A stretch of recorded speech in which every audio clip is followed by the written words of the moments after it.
la gente se refiere al distrés como estrés. Por eso es que no usamos mucho la palabra distrés. Pero el eustrés es una buena cantidad de, de esa preocupación o esa energía que se necesita para dar respuesta a algo.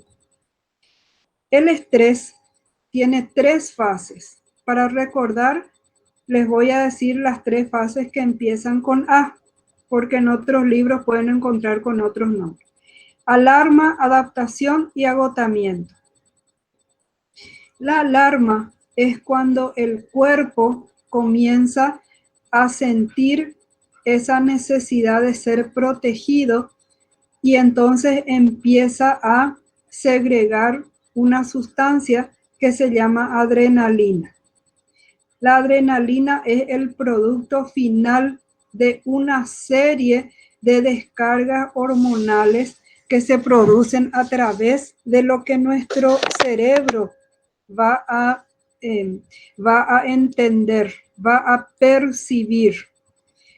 Desde el momento en que nuestro cerebro interpreta que nosotros estamos amenazados o estamos en peligro, ya empieza a segregar lo que se llaman las estimulinas, que son hormonas que se producen en la hipófisis o pituitaria, que es la glándula maestra. Entonces, esas estimulinas, como dice su nombre, estimulan y son estimuladoras específicas. Cuando nuestro cuerpo necesita una protección extra, entonces se genera lo que se llama la corticoestimulina. Entonces, la corticoestimulina va directo a la corteza suprarrenal y de ahí se segrega otra vez la adenoestimulina y eso es lo que va a estimular la secreción de las hormonas de la médula suprarrenal y esa hormona se llama cortisol. Y el cortisol es el que va a hacer que se segregue la adrenalina. Y la adrenalina lo que hace es activar el cuerpo. Entonces, tiene como función proteger los 2 órganos que nosotros no podemos prescindir: cerebro y corazón. ¿Qué es lo que hace? Comienza a acelerar el flujo de sangre. Como necesita mandar más sangre, más rápido la sangre, necesita también que esa sangre se purifique más rápido. ¿Cómo se purifica la sangre? En los pulmones. Entonces, se produce lo que se llama la hiperventilación. Comenzamos a tener más necesidad de oxígeno y no vamos entonces nosotros a respirar normalmente, sino que comenzamos a hiperventilar y a respirar con la boca abierta. Al respirar con la boca abierta, el aire llega frío a los bronquios y eso hace que los bronquios formen un espasmo y se quedan llenos de aire, pero nosotros tenemos la sensación de que nos falta el aire.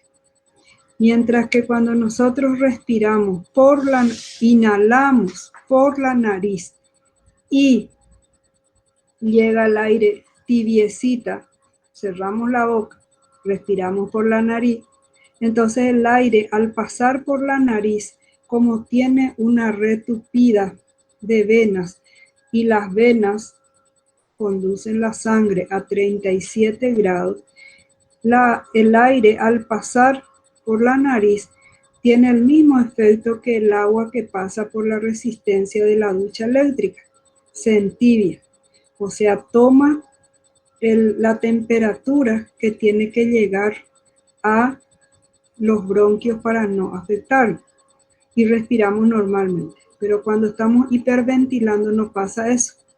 Entonces el aire llega frío porque entró por la boca. Comenzamos a tener sequedad en la garganta y sensación de falta de aire. Por eso mucha gente que sufre de pánico siente que se va a morir por esa hiperventilación. El corazón comienza a latir tan fuerte que tiene la sensación de que se va a morir.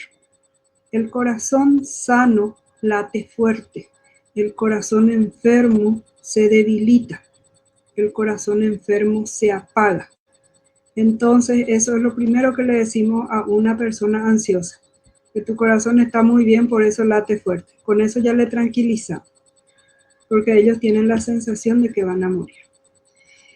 Nuestro cerebro entonces interpreta que estamos en peligro, segrega todo lo que es la estimulina y se desencadena ese eje hipotalámico hipófiso suprarrenal que activa el organismo. Y a eso se le llama activación neurofisiológica o se le llama también síntomas neurovegetativos porque escapan a nuestro control.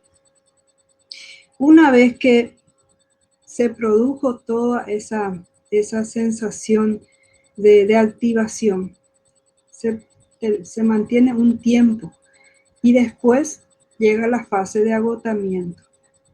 Cuando esa fase entre la alarma y el agotamiento se hace muy largo, entonces se produce el distrés. Cuando se produce el distrés, el organismo sufre los daños. O sea, no es algo que se quede sin efecto. Tiene efectos en el organismo y esos efectos pueden ser reversibles o no reversibles. Si son reversibles, pasa el estrés y vuelve a la normalidad el cuerpo, el organismo. Cuando no es reversible, eso se queda ahí y en algún momento produce otros daños que hasta pueden ser mortales. Ejemplo, la alopecia, la caída del cabello, se puede producir por el estrés. Pero una vez que pasó el periodo estresante o disminuyó el estresor, entonces el cabello vuelve a salir sin ningún problema. No es como una alopecia que después ya no va a volver a salir. Pero, por ejemplo, un daño como la gastritis, ese daño es irreversible. ¿Por qué? Porque resulta que se produce como una lesión. Esa lesión se cicatriza, pero no se cura.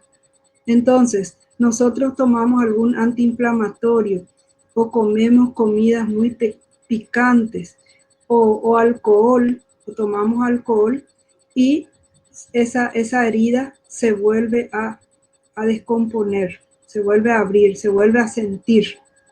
Entonces, la gastritis, la úlcera gastroduodenal, por ejemplo, no es un daño reversible, es irreversible. Y un daño mortal es el infarto. Cuando una persona está sumamente estresada, el trabajo que hace de circulación sanguínea muchas veces fuerza las venas, las arterias, las venas cardíacas y hace que esos vasos se rompan. La gente dice tuve un preinfarto, no existe el preinfarto.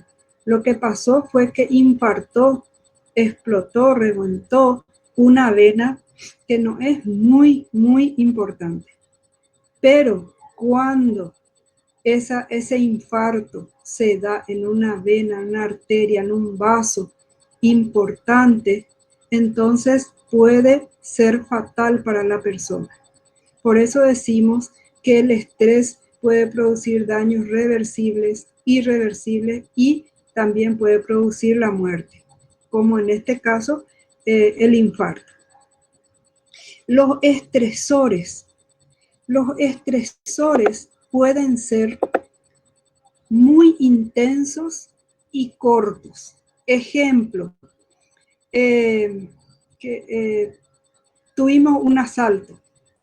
Es un estresor enorme que nos vino todo de golpe, de mucha intensidad. Nos produjo un daño, por supuesto que después quedan las secuelas, pero el evento no fue largo, fue intenso y corto. Ahora, ¿qué pasa cuando nuestro estresor no es tan intenso, pero es constante? Produce el mismo daño. Ejemplo, nosotros estamos en un trabajo en donde el jefe es una persona sumamente tóxica, a quien no le gusta nunca lo que hacemos.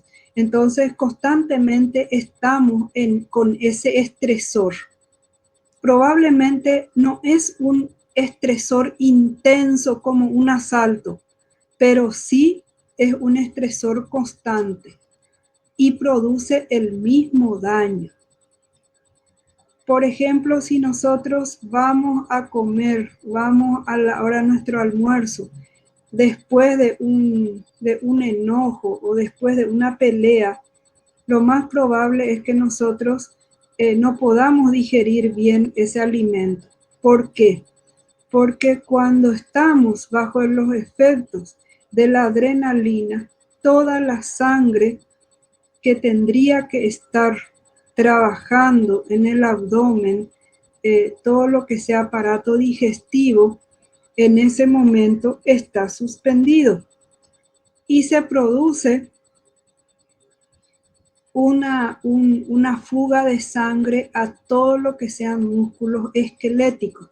Los músculos esqueléticos son todos los músculos que recubren los huesos y que son voluntarios. También se les llama músculos estriados. Son los que podemos mover a voluntad, brazos, piernas, cabeza, cuello. Sin embargo, todas las vísceras son músculos lisos, son involuntarios y todo lo que sea de vísceras se queda a un mínimo de irrigación sanguínea. Por lo tanto, ni el jugo pancreático, ni la bilis, ni el jugo gástrico, nada está funcionando como tiene, o sea, la cantidad que tiene que ser.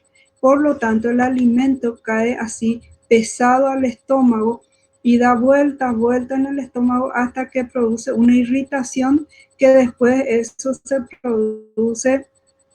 se ulcera y comenzamos a tener la úlcera gastroduodenal.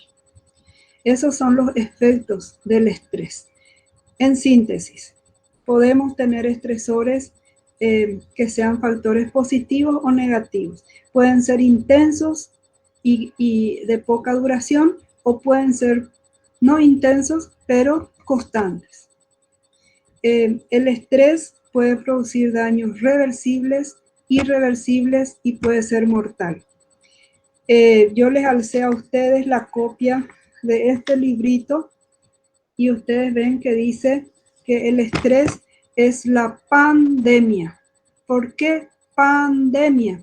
Porque no es una epidemia, no es algo que tiene un tiempo específico durante el año, no tiene una época y tampoco tiene un área geográfica. Es un fenómeno que se da en todo el mundo y en cualquier época del año. Por supuesto, nosotros, por ejemplo, acá en el calor, el clima, el calor intenso es un estresor. Las lluvias son estresores. En estos países donde hace mucho frío, las nevadas terribles también son estresores. O sea, los factores climáticos son estresores importantes. Hay estresores que nosotros podemos evitar, hay estresores que no podemos evitar. Hay gente que son muy ansiosas, entonces su pensamiento, ese pensamiento que le genera angustia por algo que todavía no pasó, es un estresor que les puede enfermar. Así que tenemos diferentes tipos de estresores, pero los daños que producen el cuerpo son lo mismo. ¿Por qué? Porque el cerebro es un órgano que solamente obedece. El cerebro parece una soncera, una tontería lo que estoy diciendo, pero el cerebro no piensa, el cerebro solamente obedece. Entonces, si nosotros pensamos que algo nos significa a nosotros una amenaza o un peligro, entonces nuestro cerebro inmediatamente se va a proteger con ese eje hipotalámico hipófiso suprarrenal. Y una de las estructuras cerebrales implicadas en el estrés es el hipocampo. Y el hipocampo es la estructura donde está el asiento de la memoria. Por lo tanto, cuando nosotros estamos percibiendo algo que nuestro cerebro en el hipocampo está asociando a un peligro o a una amenaza, se activa todo este eje que dijimos y nuestro cuerpo está en esa alerta. Bien, ¿alguna pregunta sobre estrés?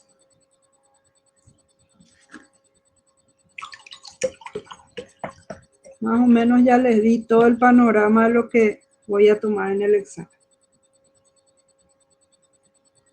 Profe, las 3 fases, ¿puedes repetir, por favor? La primera era alarma. La segunda y la tercera, ¿cuáles eran? Adaptación y agotamiento. Algunos, Gracias. de nada, algunos dicen alarma, resistencia y agotamiento. Pero para que les sea más fácil, recuerden las 3 A nomás: alarma, adaptación y agotamiento. Bueno, siguiente punto. Vamos a hablar de todo lo que es la intervención comunitaria. Hablamos de 3 modelos de intervención comunitaria: la etnográfica, la etnográfica, la sistémica y la, a ver, ¿cuál es? Ayúdenme. Ustedes tienen su... Holístico, profe. Holístico, muchas gracias.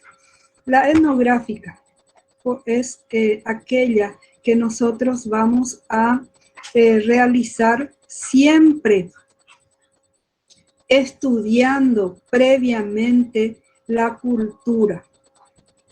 Cuando, por ejemplo, nosotros vamos a hacer una intervención con personas migrantes de otros países, de otras culturas, es muy importante que podamos, antes de hacer la intervención, conocer cómo se cree y cómo se piensa en esa cultura. Porque o si no podemos cometer el error de ofender o de ir en contra de sus creencias, y entonces, ¿qué va a pasar? No vamos a tener la adherencia. Y justamente la intervención comunitaria lo que pretende es involucrar a la gente de la comunidad. Y si nosotros no conocemos cómo piensa o qué siente esa comunidad, entonces podríamos de entrada perder la colaboración de ellos.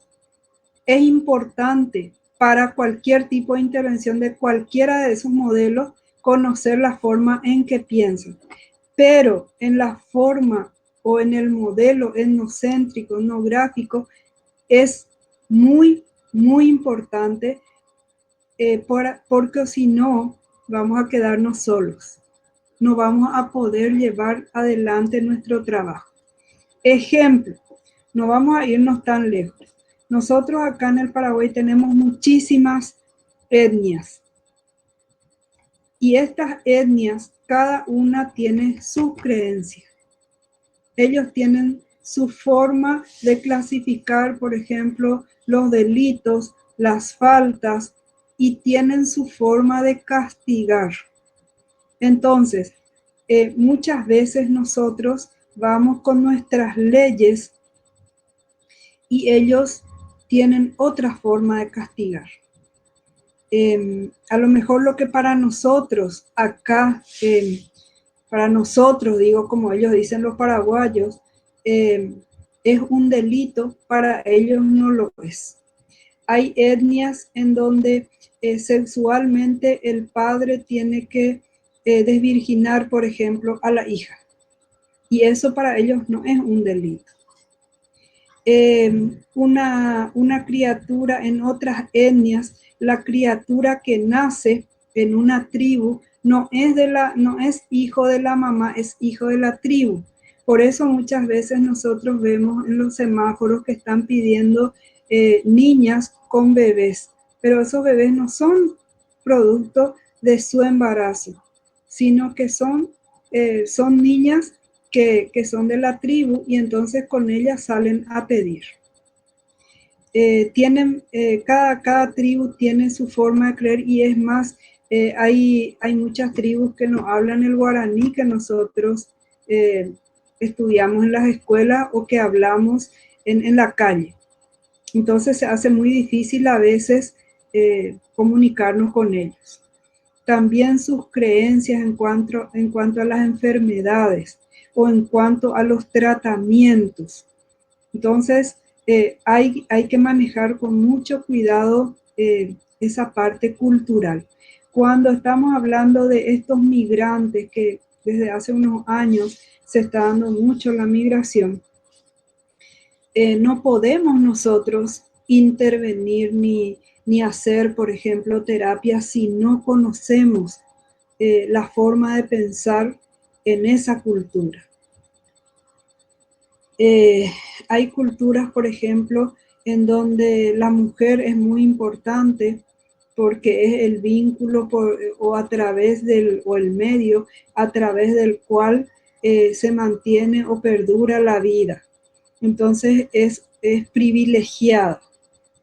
Hay otras culturas donde el varón es privilegiado.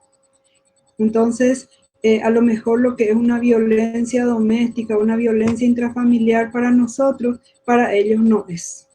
Porque para ellos es normal que la mujer se someta de esa manera, por ejemplo. La holística es una intervención que consiste en tomar un todo, hacer un todo como un híbrido que va tomando de diferentes modelos, de diferentes teorías y engloba en un modelo holístico y es el que se aplica. Tiene aportes de diferentes teorías y el modelo sistémico es el modelo que se basa en lo que es un sistema abierto. Un sistema abierto es lo que sería como una caja negra en donde hay una entrada, hay un procesamiento y hay una respuesta. Y esa respuesta otra vez le retroalimenta al estímulo. Quiere decir que es un sistema abierto que permite que se produzcan ciertos cambios. O sea, esa caja negra podría ser, por ejemplo, una persona. Un estímulo le llega a la persona, esa persona interpreta de una manera, le da una respuesta. Pero esa misma respuesta puede hacer que el estímulo varíe y entonces la persona comienza a ver, a interpretar de una forma diferente. Y por eso se dice que puede haber una retroalimentación que le cambie al estímulo. En inglés dicen input, output y feedback. Entonces, el feedback es la retroalimentación. Si estamos hablando de esa caja negra como una comunidad, entonces el estímulo puede llegar de una manera, se interpreta dentro de la comunidad, se da una respuesta y esa misma respuesta puede otra vez cambiar al estímulo para que se procese de otra manera. Es como cuando ustedes, por ejemplo, se reúnen y hablan de un tema que les interesa al grupo y después de repente ustedes tienen una impresión inicial, después comienzan a analizar y se van dando ciertas retroalimentaciones y por ahí pueden cambiar de opinión o pueden no cambiar, pero probablemente toda ese análisis hizo que ustedes la información, ustedes ya vayan enriqueciendo y vayan viendo de otra manera esa situación o ese tema. Esa es la sistémica. Siempre para hacer una intervención, como para hacer cualquier tipo de diagnóstico o de tratamiento, nosotros necesitamos tener datos previos. Necesitamos hacer un diagnóstico. Y con eso nosotros vamos a tener un pronóstico. Para poder llegar a ese pronóstico, nosotros hacemos un tratamiento. Y ese tratamiento se puede ir variando según cómo se vayan dando las cosas. En el siguiente capítulo vamos a hablar de lo que es la evaluación, por eso no quiero tocar ahora. Entonces, siempre vamos a necesitar un diagnóstico, tener datos previos, saber de cuál es nuestra línea de base, desde dónde estamos partiendo. ¿Qué es lo que nosotros tenemos como criterio diagnóstico? ¿Cómo vamos a operacionalizar todo eso? ¿Cómo vamos a bajar a la realidad todo eso que nosotros tenemos de una forma teórica? Tenemos que operacionalizar para poder tener un diagnóstico certero. Y con eso nosotros vamos a planificar un tratamiento. Y ese tratamiento tiene que ir teniendo sus etapas para poder ir viendo si vamos evolucionando bien, si vamos logrando nuestros objetivos o no. Esa es la función.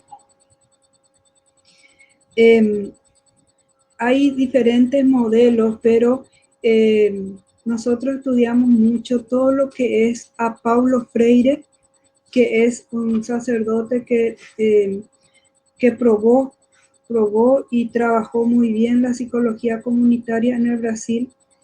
También tenemos modelos en Chile y también en República Dominicana. O sea, los países con menos, digamos, riqueza o con menos desarrollo industrial, los que decimos que son en vía de desarrollo, trabajan mucho con las comunidades. ¿Por qué? Porque no, el Estado muchas veces está ausente. Entonces se hace un trabajo comunitario en donde la comunidad se hace cargo de solucionar ciertas dificultades que son para ellos una necesidad.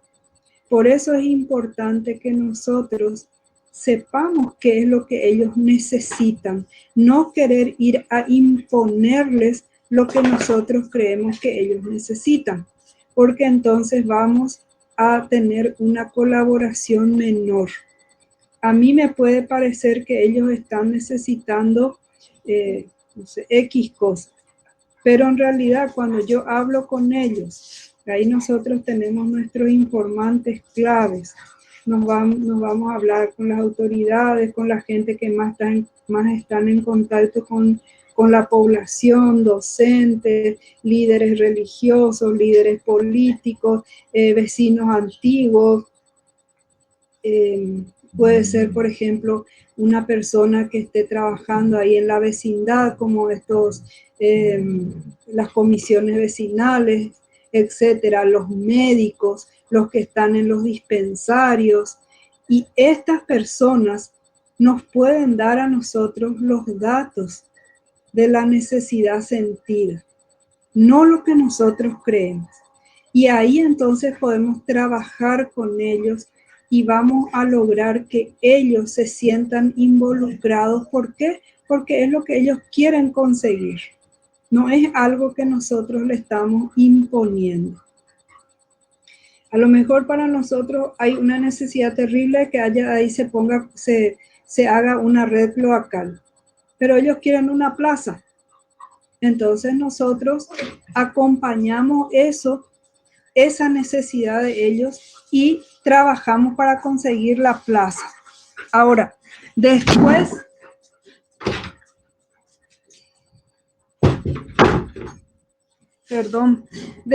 sí puede ser que nosotros podamos conseguir que ellos sientan esa necesidad de tener una red cloacal y explicarle de cómo es necesario por toda una condición sanitaria. Pero primero ganamos toda esa confianza y nosotros tenemos que conseguir los recursos. Probablemente vamos a poner una contraparte.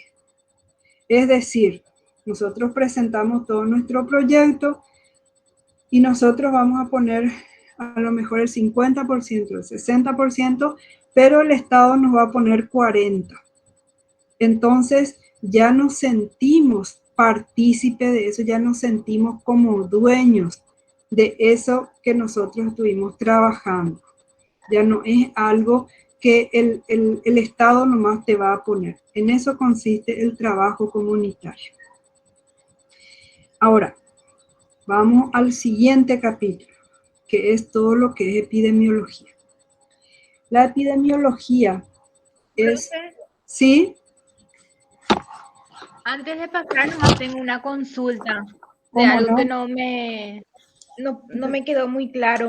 En esta intervención comunitaria, sí. el tema no siempre tiene que ser algo de psicología. No, nosotros no como siempre. psicólogos podemos intervenir en cualquier tema. Claro, el psicólogo clínico lo que hace es trabajar conociendo. Vos le conoces a esa persona y sabes cómo funciona, digamos, el ser humano en grupo. Entonces, eso es lo que vos manejás, pero no es que vos vas a ir a hacer una intervención comunitaria psicológica solamente. Sí podés hacer, por ejemplo, como se trató de hacer en el caso del Coabolaño, que se fueron a hacer intervención comunitaria y muchos de ellos hicieron todo mal, entonces terminamos perdiendo nosotros como psicólogos. Pero también podés hacer en casos de que, por ejemplo, haya en una comunidad, haya una serie de suicidios, o que haya ¿ustedes se acuerdan del chupacabra y todo eso? No sé si ustedes recuerdan, que aparecían ciertas ciudades y que les generaba mucho temor. Por ejemplo, ahí se puede trabajar.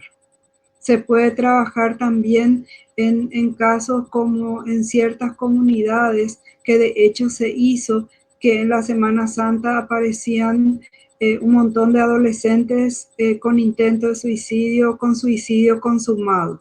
También podemos trabajar cuando en un curso se mata uno de los alumnos, o como sucedió en un colegio que se mató la directora, que se suicidó. Entonces, en esos casos sí podemos hacer intervenciones psicológicas comunitarias. Pero el psicólogo comunitario en general, así, ellos trabajan con la comunidad, no precisamente en el área psicológica, sino tratando de impulsar obras en la comunidad. ¿Contesté, Ángela? Sí, profe, gracias. De nada. De hecho, que si vamos a trabajar en psicología comunitaria, ustedes saben que hay una especialización en el área y generalmente trabajamos en instituciones. Es diferente a nuestro trabajo clínico. Ellos trabajan más bien en las municipalidades, en las ONG y en esos tipos de grupos. Bueno, si no hay más preguntas, paso a la unidad 7. La unidad 7 trata de epidemiología. ¿Por qué es tan importante la epidemiología? Porque es la ciencia que a nosotros nos permite cuantificar y demostrar con números todo lo que nosotros sabemos como, digamos, en la teoría. Ejemplo, ustedes están en un aula en donde hay 50 sillas que están en condiciones y ustedes son 60 alumnos. Entonces, ¿cómo yo tengo que ir a justificar mi pedido de 10 sillas en condiciones? Con esos números. Así mismo pasa en la epidemiología. Esto no es adivinanza. La epidemiología se vale de muchas otras ramas para que puedan llevar adelante su objetivo. Por ejemplo, dependiendo de la zona geográfica, se dan ciertos trastornos y ciertas enfermedades. Dependiendo del clima, de la estación del año, se dan ciertos trastornos y ciertas enfermedades. Entonces, ¿qué es lo que nosotros hacemos? Nosotros nos basamos en esas evidencias, en números, para poder decir que ahora se va a esperar una epidemia de tal cosa. Ahora vamos a tener, no sé, por decirles, los médicos dicen, en tal mes vamos a tener epidemia de dengue. En tal mes vamos a tener epidemia de tal cosa. Hay una inundación, hay una época muy lluviosa. Hay gente que vive en ciertos lugares donde puede aflojar la tierra, se puede desmoronar. Hay ciertos lugares donde no pueden salir por el agua, por la cantidad de agua que está en ese lugar. Entonces, ellos ya saben que en esa zona, ¿qué va a haber? Y va a haber un montón de problemas gastrointestinales. ¿Por qué? Por la calidad de agua que están tomando.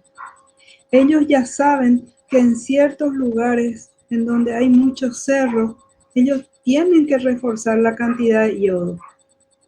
¿Por qué? Porque la tierra no tiene ese mineral. Y si no tenemos ese mineral en los productos que nos da la tierra, en el agua que tomamos de ahí, nosotros tenemos que conseguir otra fuente. Porque si no tenemos la suficiente cantidad de yodo, se puede dar el cretinismo, se puede dar como un retardo, como un déficit cognitivo. Entonces, todas esas son, todos esos son cuidados que se van dando según la epidemiología. Ejemplo, nosotros sabemos que en el invierno, gracias a Dios en nuestro país, no hay un marcado invierno muy diferente, por ejemplo, al verano. ¿Por qué? Porque nuestro clima prácticamente es todo el año verano. Tenemos unos días, a veces unas semanas de frío, pero no es un frío como por ejemplo tendrían en otros países. ¿Por qué? Porque el frío, la falta de sol, produce el estado depresivo, mientras que en la primavera se da un rebrote de lo que son los trastornos bipolares en su fase hipomaníaca. Entonces nosotros ya sabemos eso, gracias a la epidemiología. También, gracias a la epidemiología, nosotros podemos saber cuáles son los factores que elevan, por ejemplo, un riesgo de suicidio. Si nosotros tenemos en cuenta esos factores, nosotros podemos decir o prevenir o predecir que esta persona, si no tomamos ciertas medidas, se va a suicidar. Y no es adivinanza lo que estamos haciendo haciendo ciencia. Y esa ciencia se basa en números. Háganme acordar, Aida, cuando hablemos de suicidio en el próximo capítulo, cómo se va prediciendo. Si yo, por ejemplo, quiero tratar un tema, como ustedes van a hacer un trabajo práctico, les llama la atención un tema. Para poder investigar ese tema, ustedes tienen una idea, ustedes creen algo, pero esa creencia que ustedes tienen, esa suposición, esa conjetura, se llama hipótesis. Pero yo con una hipótesis no puedo afirmar que es cierto lo que yo estoy diciendo. Yo necesito contrastar. Y para contrastar, yo necesito aplicar ciertos instrumentos que a mí me permitan cuantificar. Y con esa cuantificación, yo voy a verificar mi hipótesis. Voy a saber si mi hipótesis es correcta o no. Pero si no, no estoy diciendo nada. Si yo me voy y le digo al ministro de Salud, yo necesito 2 psicólogas más, me va a decir, ¿y por qué? ¿Por qué vos para qué vos necesitas? Yo le tengo que demostrar. Yo le tengo que demostrar por qué yo necesito. Porque no me está dando, no estoy respondiendo yo sola o con el plantel que tengo, yo no estoy respondiendo. ¿Y por qué no respondo? Mi personal está cumpliendo tantas horas, está atendiendo tanto, yo tengo que llevar la productividad de todo mi departamento y tengo que demostrar con números que la demanda supera a lo que nosotros podemos ofrecer. Entonces, ellos me van a decir, bueno, vamos a liberar tantos rubros para esto. O yo tengo que demostrar que necesito psicopedagoga, o que yo necesito trabajadora social. ¿Pero por qué? ¿Por qué yo necesito? Y eso tengo que demostrar. Y para eso necesito números. Necesito cuantificar consultas. Necesito poder tener un fundamento. Y esos fundamentos siempre son números. A pesar de que estemos hablando de una ciencia tan poco, digamos, tangible como la psicología. Hay que demostrar. Por eso es importante la epidemiología, y la epidemiología se basa en la estadística. Yo necesito conocer de estadística, no solamente para poder saber lo que es realmente con mi media, con mi mediana, mi moda, con el desvío estándar, no solamente con eso, sino también con la estadística inferencial. Yo tengo que poder predecir, tengo que poder comparar, tengo que poder elegir, y para eso yo voy a usar la estadística inferencial para poder saber cuál es el mejor. Ustedes se acuerdan que cuando estudiaron estadística 2, ustedes comparaban 3 cosas, por ejemplo. Y con fórmulas estadísticas, ustedes llegaban a la conclusión de cuál sería la mejor opción. Eso mismo se hace en salud. ¿Cómo el Ministerio de Salud, por ejemplo, sabe cuántas dosis de vacuna Sabin tienen que traer? Porque ellos saben un promedio de nacimiento al año. Entonces, si hay un cierto promedio, esos niños recién nacidos tienen que recibir la vacuna. ¿Cómo ellos saben cuáles son los medicamentos que tienen que mandar a una zona? Porque nosotros mandamos una estadística en donde figura el código según el manual, cuál es la enfermedad más frecuente o el trastorno más frecuente. ¿Para qué van a mandar un remedio que no se usa ahí? Si se puede usar, por ejemplo, en otro lado, y ahí se necesita otro tipo de medicamento. Para todo eso se usa la estadística. También la epidemiología se basa en ciertas ramas, como por ejemplo la vigilancia de la salud. Ahora nosotros todos le conocemos al doctor Sequera porque él es jefe de vigilancia de la salud. ¿Qué quiere decir eso? Que él es quien tiene que estar pendiente de cuáles son las patologías, cómo se van a ir manejando esas patologías, cómo se están controlando esas patologías. Mediante la evaluación, que es una vigilancia que se realiza antes, durante y después de aplicar un programa. Y un programa es una serie de actos que se llevan a cabo en un área específica para lograr un objetivo. Si yo tengo un programa para control de la diabetes, yo voy a hablar de lo que es diabetes y todo lo que atañe a diabetes. Entonces, yo tengo que ver, yo le voy a dar un plazo a ese programa. Este programa yo voy a aplicar, a implementar, porque veo que hay un incremento en esta patología. ¿Qué es lo que hace que incremente esa patología?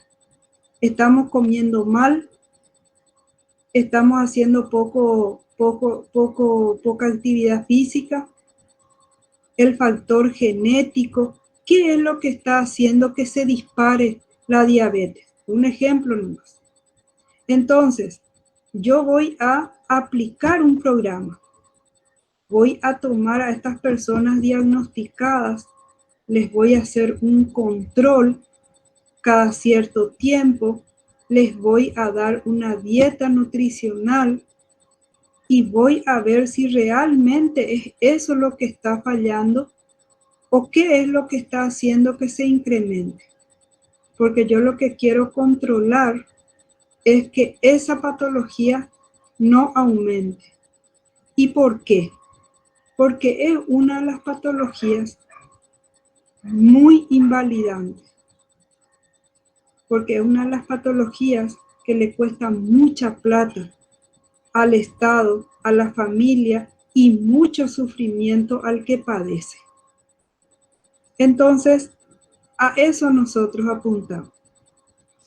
Por ejemplo, la obesidad.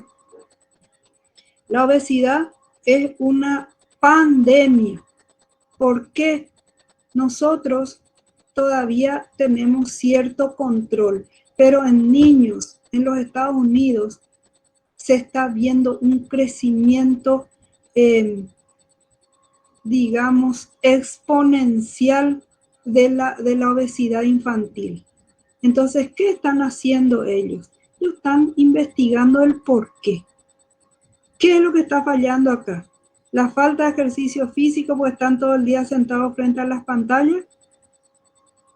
El exceso de hidrato de carbono, dulce y grasa en su alimentación.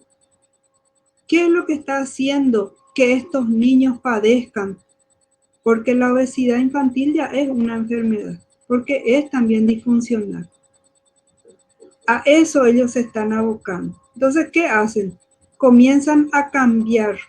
En las cantinas de los colegios se comienzan a cambiar los productos que se venden. Pero es todo un cambio de estilo de vida. No es tan fácil. Hay que cambiar de a poco, gradualmente. Porque si no, eso no va a tener una duración, no va a ser sostenible en el tiempo. Son varias las ciencias en las que se basa la epidemiología. Ustedes tienen todo eso en sus materiales, que es la copia de este libro. Que no quiero yo perder tiempo porque quiero ir a otro tema, que es el siguiente, la unidad 8. ¿Hay alguna duda en esta unidad?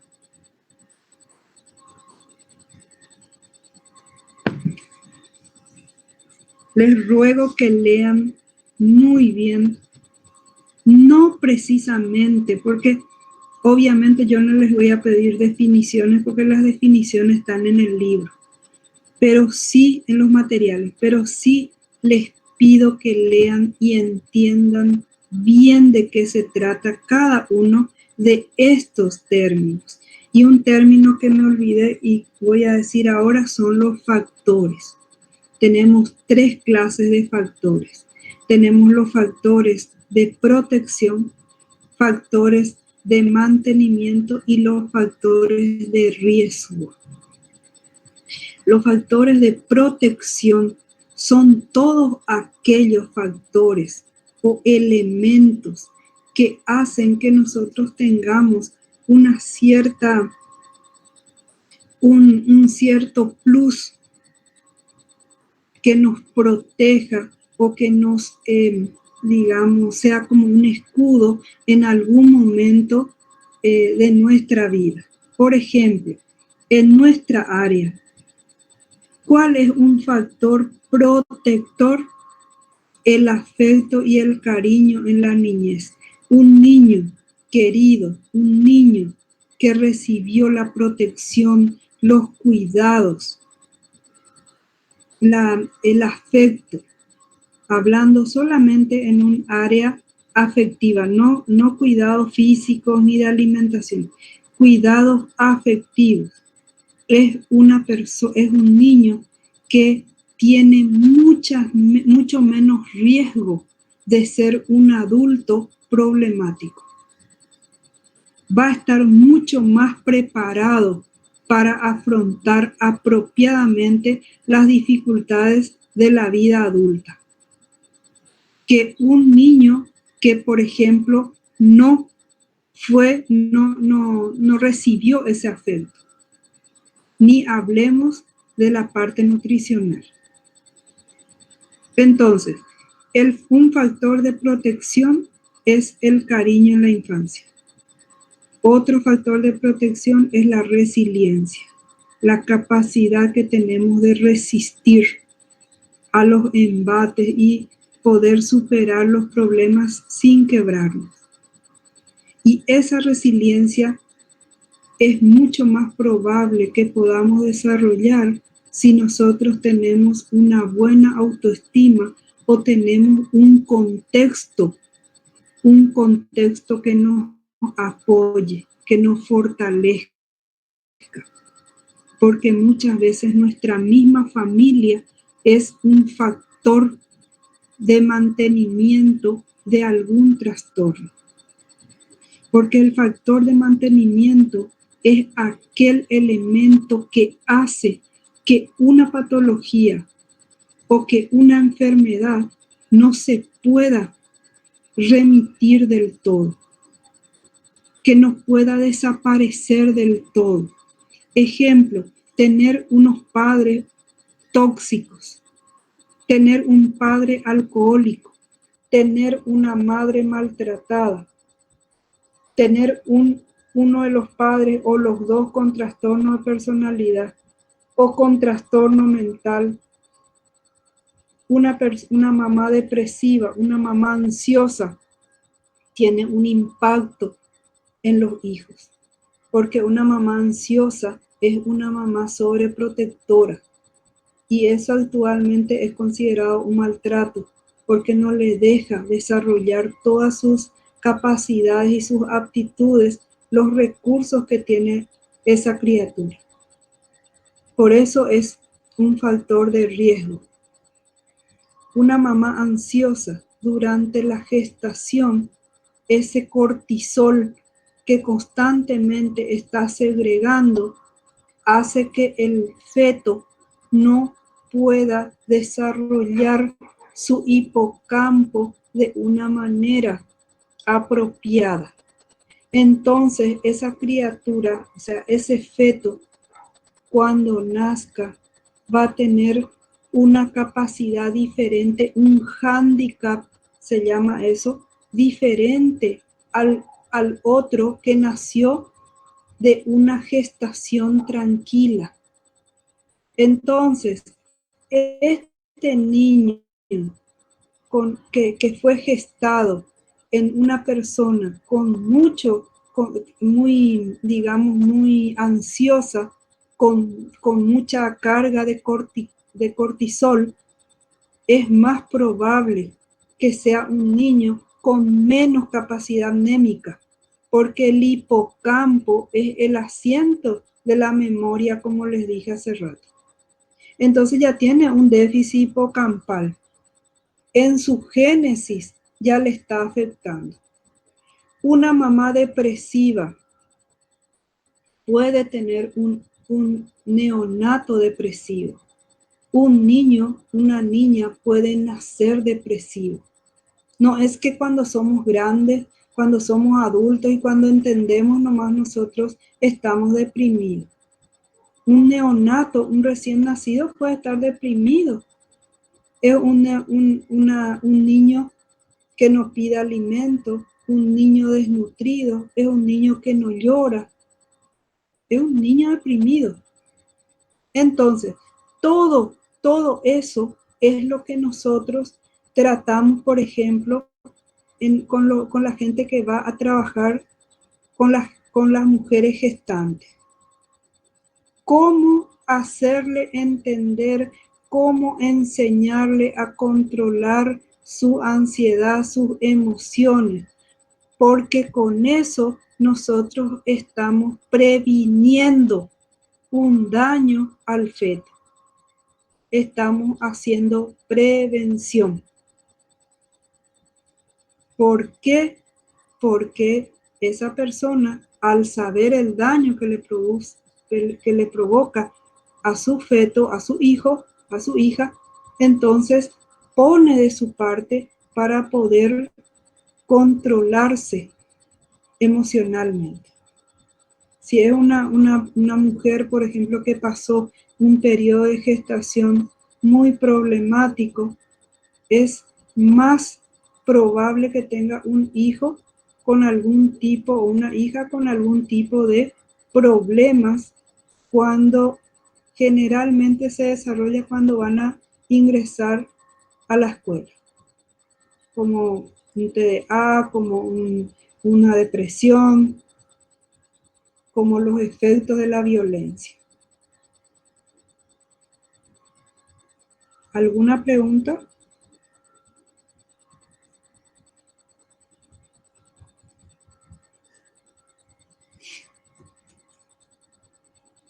Bueno, pasamos entonces a la unidad 8. En la unidad 8 tenemos las instituciones y los trastornos mentales. Los trastornos mentales se dividen en dos grandes grupos, la psicosis y la neurosis. La psicosis tenemos otra vez dos grupos, la esquizofrenia y el trastorno bipolar. Se llaman psicosis. ¿Por qué? Porque son enfermedades de una intensidad mucho más grave que las neurosis y tienen una pérdida del contacto con la realidad. Las personas que padecen de un trastorno bipolar en su fase hipomaníaca o maníaca tienen una aceleración, sobre todo en la fase maníaca, tienen una aceleración tal del pensamiento que pierden el contacto con la realidad y se vuelven psicóticos. Tienen un pensamiento delirante. Pueden ellos tener, por ejemplo, un delirio místico, pueden tener un delirio paranoico, pueden volverse paranoicos, pueden tener ellos un delirio de grandeza, se vuelven verborrágicos, no duermen, duermen 1 hora y se levantan como si hubieran dormido toda la noche, pierden conciencia de ciertas cosas, pueden cometer actos que les lleve a problemas legales porque no controlan sus impulsos. Entonces, por ese motivo está en el grupo de la psicosis. Mientras que la neurosis son todos los trastornos del humor, de la ansiedad, de la alimentación, los somatoformes, los facticios, los ficticios, los trastornos sexuales, los trastornos del sueño. Y se caracteriza porque la persona sufre y hace sufrir. El neurótico sufre y también hace sufrir al entorno. Es consciente de lo que le pasa, pero no puede ejercer un control. En nuestro país tenemos solamente 2 lugares públicos, 2 instituciones, uno que es público, que es totalmente gratuito, que es el hospital psiquiátrico, y el otro que es la cátedra de psiquiatría, que es un hospital que depende de la Facultad de Medicina, que es el hospital de clínica, pero son los 2 únicos que tienen guardia 24 horas todos los días del año para tratar casos de urgencia en nuestra área. En cuanto a los centros de salud, muchos de ellos tienen médicos psiquiatras, psicólogos, algunos tienen su departamento de salud mental, otros no. De hecho que hay pocos médicos especialistas y en psiquiatría, y otra vez dentro de la psiquiatría y la psicología tenemos corrientes que cada uno debe especializarse, y otra vez hay áreas de especialización. Tenemos área de adicción, niño adolescente, geriatría, hospitalario, adicciones ya dije, sexuales, de la alimentación, etc. En cuanto a lo que es el abuso de sustancias, el abuso de sustancias es uno de los flagelos que más afecta a nuestra sociedad y que es más difícil de combatir. ¿Por qué? Porque produce mucho dinero para la gente que está detrás de esto. Entonces, querer pelear con eso es muy difícil.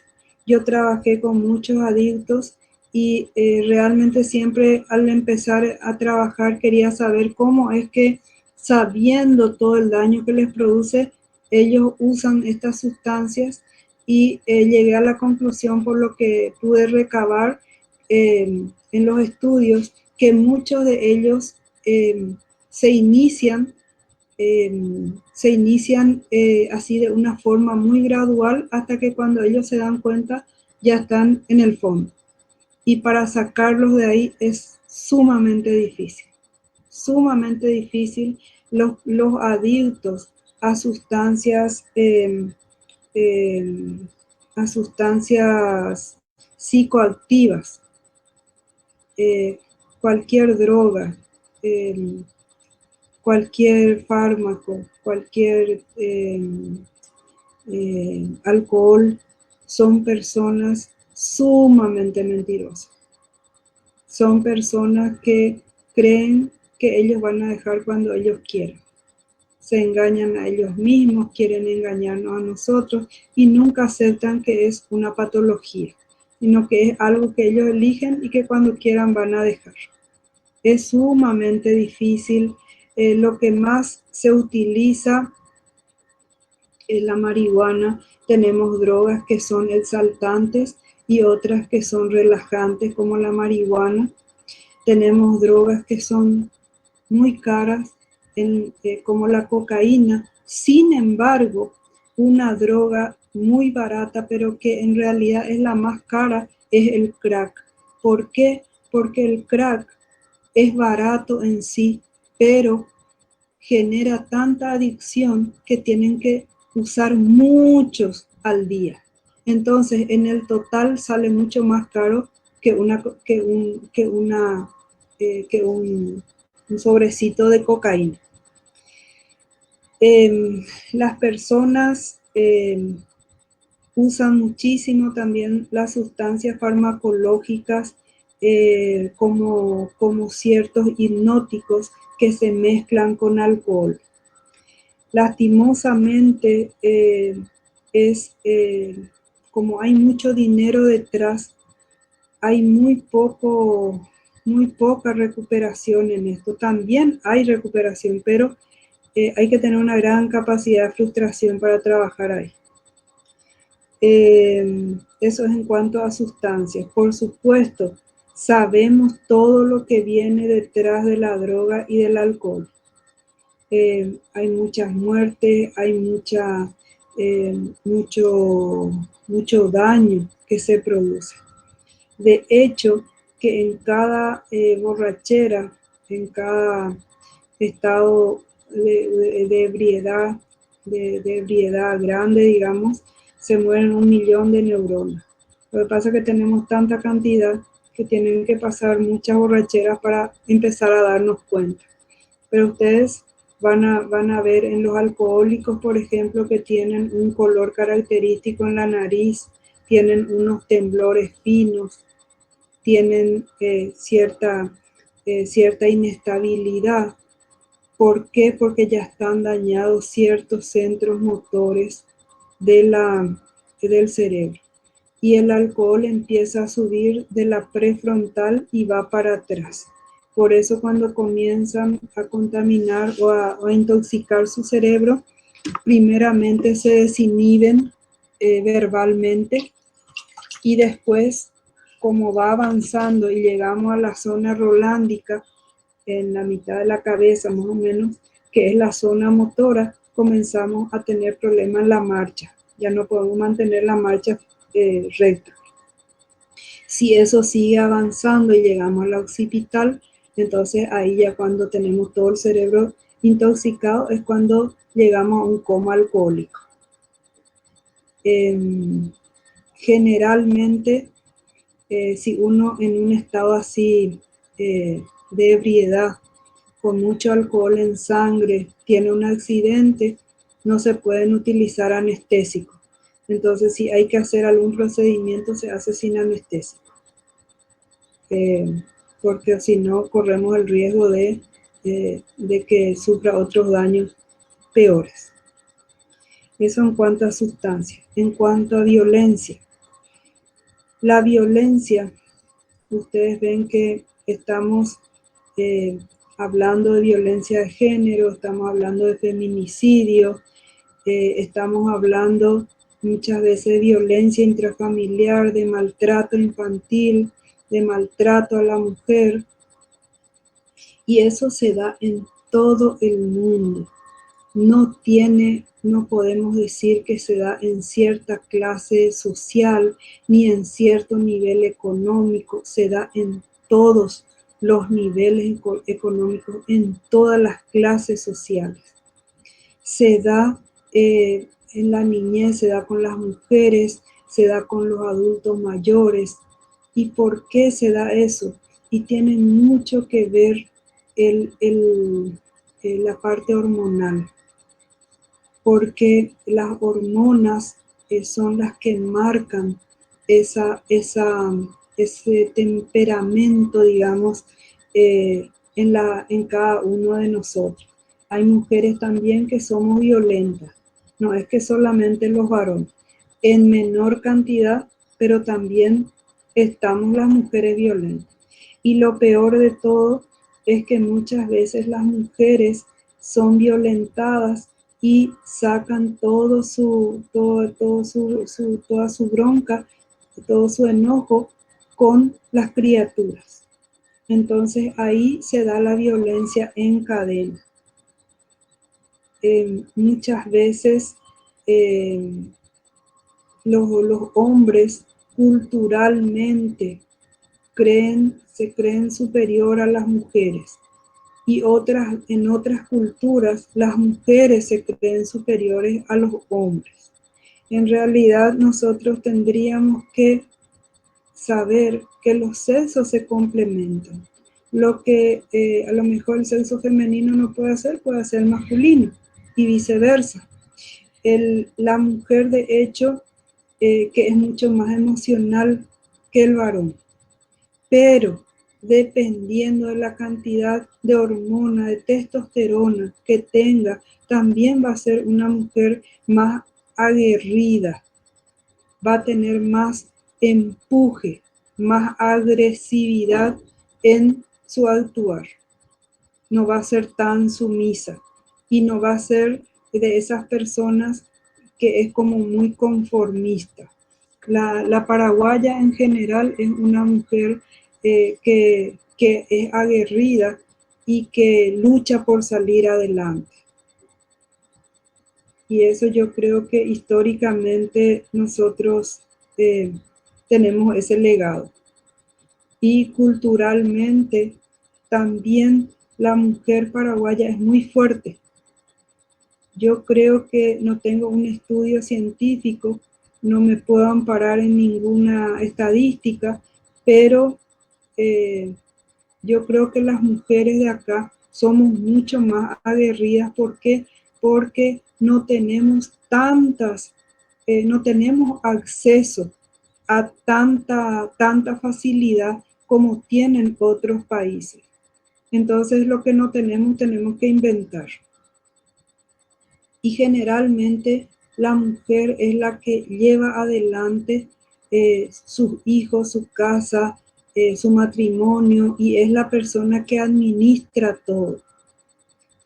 Entonces, también la mujer muchas veces sufrimos esa violencia desde la crianza.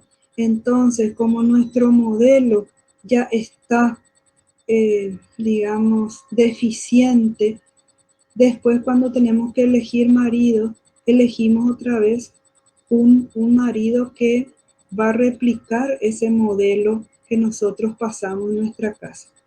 Porque tenemos tres alternativas. O replicamos el modelo, o no queremos saber nada del modelo que pasamos, o sacamos lo bueno y podemos hacer la división, que es lo más difícil. Voy a tomar esto bueno y esto voy a dejar de lado. Pero generalmente eso es mucho más difícil. Eso en cuanto a violencia.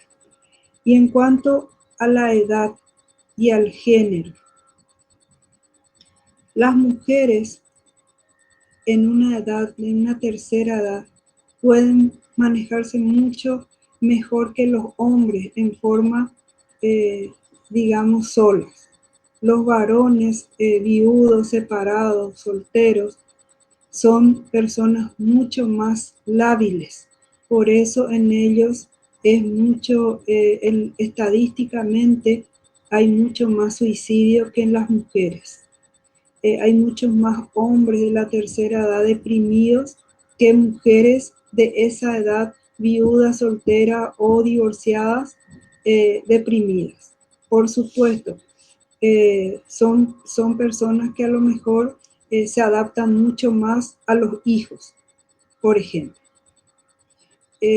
Otra cosa que ahora está creciendo muchísimo es el alcoholismo en las mujeres, pero en los hombres adultos es más, se da más que en las mujeres, o sea, no adultos, en la tercera edad. Sin el apoyo, por ejemplo, que viva solo, sin el apoyo de otra gente en la familia.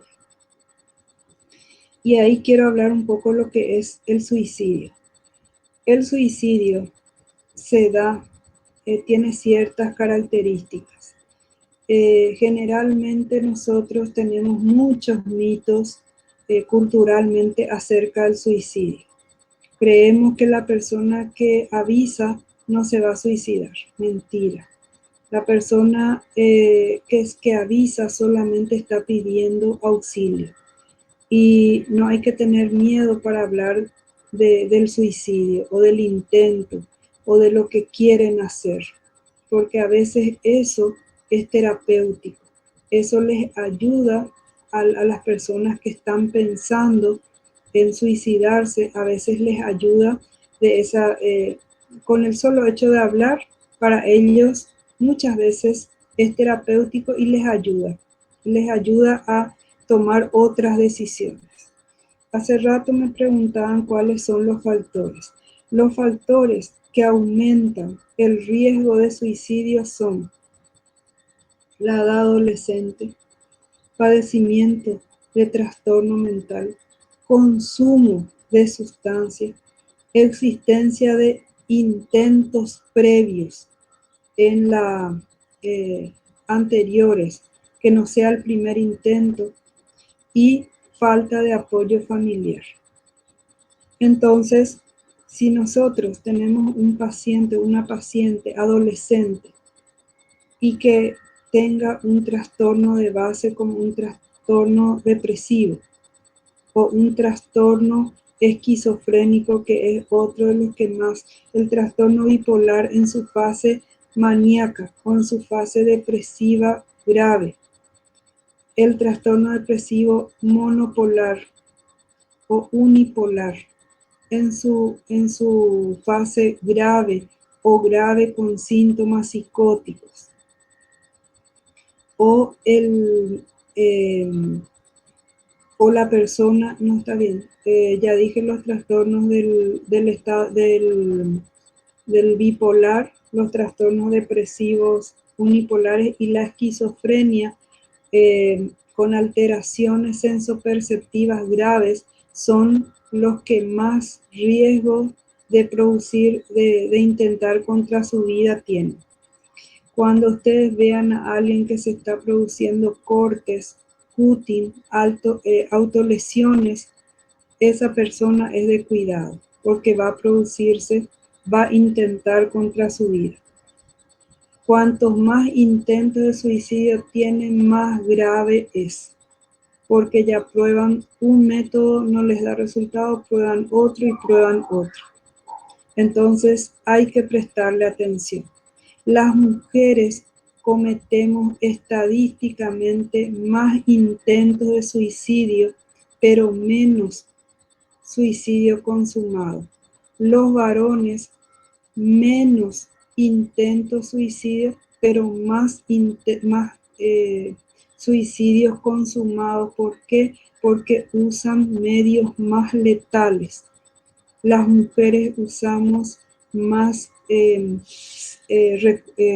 medios que son menos letales que los varones. Usamos generalmente, para cometer un intento de suicidio, que vamos a usar lo que tenemos a mano.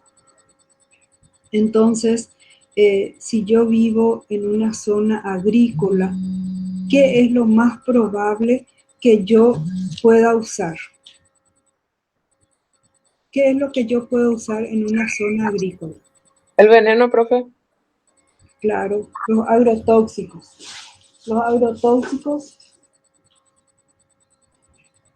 probablemente son lo que voy a tener a mano. Entonces, los venenos, ya sea los insecticidas o o esas cosas o cosas que usen para como los fertilizantes o cosas como esas, son más probables que use. Si yo vivo en una ciudad donde hay edificios altos, lo más probable que yo pueda usar es tirarme desde el edificio, desde la terraza, digamos. Si yo estoy viviendo en un lugar así como uno de nuestras ciudades del interior, o con estos tipos de casas que tenemos, ¿qué es lo más probable que yo use? El ahorcamiento. No siempre se van a usar métodos letales como el revólver o algún otro tipo de arma de fuego.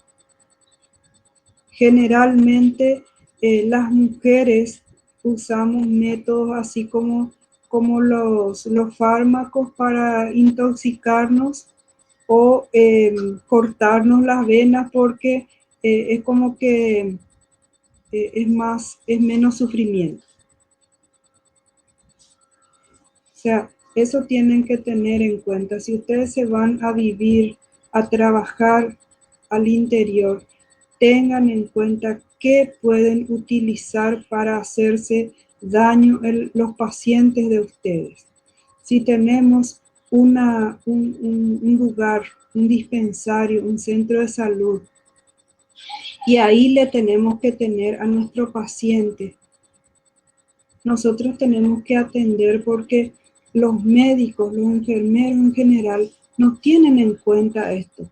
Pero nosotros no le podemos poner donde haya un ventilador de techo. No le podemos poner donde haya un enchufe. Mismo en el consultorio, mientras que nosotros estamos hablando, ellos pueden estar agarrando cualquier cosa metálica como un clip, como un bolígrafo con la punta metálica para poder meter en el enchufe. Entonces hay que tener mucho cuidado. Cuando una persona está convencida de querer morir, no podemos dejarle cerca de un lugar donde puedan romper un vidrio. No podemos dejarle con ventanas de vidrio. No podemos dejarle en un lugar en donde haya ciertos elementos cortantes. En una urgencia no se le puede dejar ahí. Hay medicamentos, hay pinzas, hay bisturíes. Pueden usar ellos en su contra. Si tenemos árboles, se pueden subir al árbol a tirar. De todo tienen que estar ustedes previendo. No podemos nosotros descuidar ese aspecto en nuestra área. Imagínense que los chicos sacan la parte esta filosa que es del sacapuntas que viene atornilladito. Con eso ellos se hacen cutie. Nosotros no podemos descuidarnos en nada. Plantas con espinas no podemos tener cerca del consultorio. No podemos tener algo que ellos puedan usar para hacerse daño. Si estamos con personas suicidas. Obviamente, ni adultos, niños, de ninguna edad nosotros podemos dejar solos. Con alguien tiene que estar. Ustedes eso saben porque van a estudiar en intervención en crisis. Saben cómo tienen que hacer una intervención en crisis. Entonces, dependiendo del lugar donde nosotros estamos, tenemos que ver qué es lo que pueden usar en contra. Y para eso estadísticamente tenemos todos los datos que pueden usar en tal área, que pueden usar en una zona boscosa, en una zona montañosa, en ciudades con edificios altos, en ciudades con casas como las que nosotros tenemos, que pueden colgar la soga del techo, todas esas cosas. Medicamentos, Los medicamentos, de hecho, que de nuestra área tienen que estar totalmente protegidos. Bueno, y ahora para terminar, porque yo no me di cuenta hoy, Julieta me hizo notar que es nuestra última clase, y un poquitito nomás así, como un resumen, hablar de lo que es, de lo que son las habilidades sociales. Las habilidades sociales no todos tenemos, pero es la capacidad de que nosotros podamos tener una comunicación que sea apropiada con nuestro entorno. ¿Qué quiere decir eso? Que yo pueda manifestar todo lo que yo siento sin que yo le ofenda al otro, usando las palabras correctas. Si yo estoy hablando con alguien, mi tono de voz no es el adecuado, uso ironía, soy sarcástica, digo las cosas de una manera encubierta, lo más probable es que mi comunicación no sea buena con los demás. Ahora, si yo, por ejemplo, uso palabras refiriéndome a mí con respecto al otro, ejemplo, tu actitud me molesta. Yo no digo vos sos una estúpida, vos sos un estúpido o lo que sea. Yo estoy diciendo tu actitud me molesta. Las palabras que estás usando me ofenden. Yo estoy hablando desde mí. Yo tengo que poder ser capaz de decir lo que yo siento, poner en palabras sin ofenderle al otro. Entonces estoy siendo asertiva.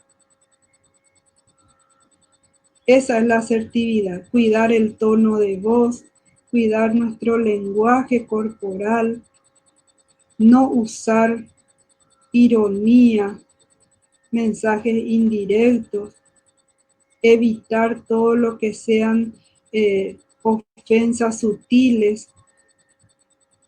Tenemos que hablar claramente, directamente, diciendo lo que nos molesta, sin usar etiqueta, sin ponerle ningún rótulo a nadie, vos sos esto, vos sos lo otro, sino hablando desde lo que nos hace sentir la otra persona. Y sobre todo, hablando desde lo que a nosotros nos parece, no dando como hecho que nosotros tenemos la verdad, como que nosotros estamos juzgando a la otra persona. A mí me parece, a mí me molesta, yo creo que, porque eso permite una comunicación fluida. Si yo le pongo un rótulo a la otra persona, es como algo muy terminante, como algo que no se puede cambiar. Vos sos esto.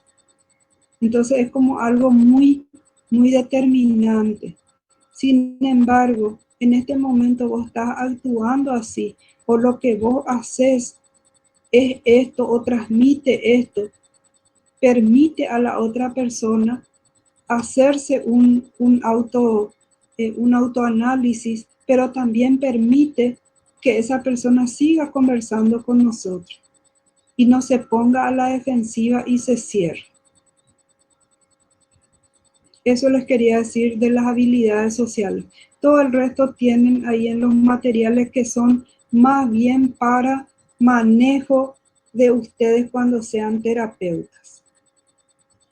Y hay un capítulo que son los factores inespecíficos de la psicoterapia, que está basado en este libro.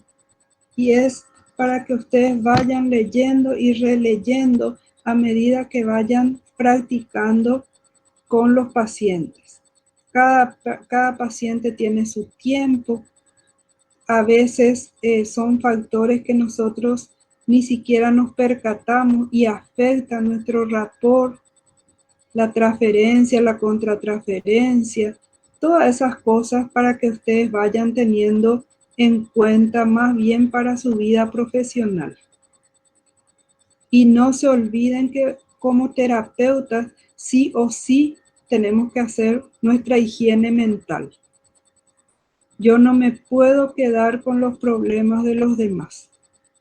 Yo necesito sacar de mi mente, cortar una vez que salga del consultorio, porque tengo que ir a mi casa sin esos problemas.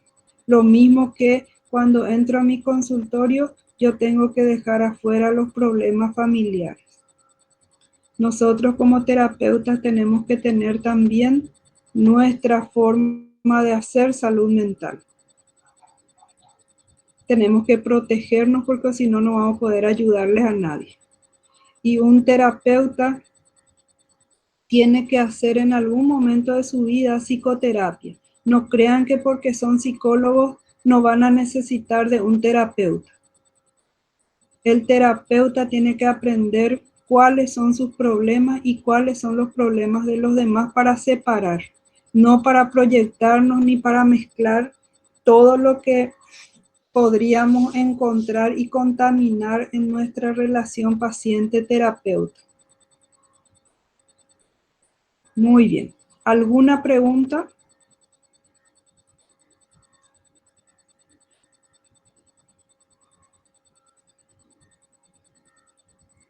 Gracias, Aida. No, profe, ninguna. Excelente. Entonces ustedes ya tienen todos los materiales. Quiero que lean. Lean porque más que para tener una buena nota, es para que ustedes apliquen en su vida personal. Y es lo que les va a hacer. Sí. Hasta la unidad 9 entonces entra, ¿verdad? Que es lo que está cargado en la plataforma. Hasta la unidad 9, pero en realidad yo la unidad 9 quería dejar para el examen final. Solamente que como esta es la última clase, quise darles un englobe de esa unidad. Pero a mí me gustaría tomar desde las 5 hasta las 8. Si no ponen ustedes ni un pero. Ningún Sí. pero, profe. Entonces dejamos la 9 para el examen final. Porque si no, pues ya no vamos a tener nada nuevo para el final. Entonces, profe, desde las 5 hasta las 8 ahora para el segundo parcial. Así Y mismo. para la final tendríamos entonces una última clase para desarrollar la unidad 9, ¿no? No, para la última clase, esta que vamos a tener en marzo, es para aclarar todas las dudas que ustedes tengan y por ahí me puedo explayar un poquito más en esta unidad, en la última unidad. Lo que sí me gustaría es agregar la unidad 9 para el examen final. Entonces, bueno, para esta parcial, me gustaría que estudien de las 5 a las 8. El examen va a ser similar al primer parcial. Ustedes rinden con materiales, entonces yo tengo que únicamente darles opciones como para aplicar la teoría. No tiene sentido que les pregunte definiciones que ustedes tienen ahí. Pero sí tienen que tener los materiales leídos para no perder tiempo y saber dónde buscar lo que se les está preguntando. Hoy me gracias, profe. De nada, Julieta. Hoy me estuvo explicando, Julieta, el problema que están teniendo con la plataforma, entonces voy a tener en cuenta eso para el examen. Por favor, profe, de ser posible, como te pedí, saca el cronometraje, así como en el primer parcial, y si podés dar tiempo hasta las 2 de la mañana, porque a partir de las 11:30 es donde menos tráfico hay, entonces la gente que trabaja va a poder completar su examen, así como hizo hoy la profe Betty. Eso es lo que yo te he pedido, por favor, en nombre de la gente que trabaja. Voy a tener en cuenta, no te preocupes. Voy a tener en cuenta. Bueno, chicos, si está todo claro, entonces nos vemos en el examen final, porque en la clase de marzo, porque el próximo jueves no nos vamos a ver. Profe, antes de que me olvide, de esta semana en la siguiente es nuestro examen. Entonces, Sí. a partir del lunes siguiente a que finaliza la semana en los parciales, ya tendrías que estar entregando la planilla con las calificaciones de trabajos prácticos y segundos parciales. No sé si la profe Betty te avisó, pero si no te avisó, te aviso yo. Gracias, Julieta. Ya estoy enterada desde el martes 2. Bueno, profe, gracias por todo. Bueno, gracias a ustedes. Entonces nos vemos el sábado. Chao, profe.